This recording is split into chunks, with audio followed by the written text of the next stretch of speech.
ईरानी supreme leader ayatollah खामनाई जी घरवारी मंसूरा बाकरदादा ज़ख्मनि सूर न सहंदे शहीद थी वई। मंसूरा बाकरदादा अमरीका इसराइल के हमले में ज़ख्मी थी पई हुई। अमरीका इसराइल के हमले में शहीद ईरानी सुप्रीम लीडर आयतुल्ला खामनाई जी घरवारी भी शहीद थी वई आहे।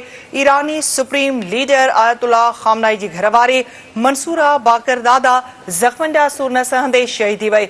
मंसूरा बाकरदादा अमरीका इसराइल के हमले में जख्मी थी पई हुई। अवां सां ही अफ़सोसनाक ख़बर नाज़रीन शेयर क्यों पिया। अमरीका इसराइल के हमले में शहीद ईरानी सुप्रीम लीडर आयतुल्ला खामनाई जी घरवारी भी शहीद थी वई आहे।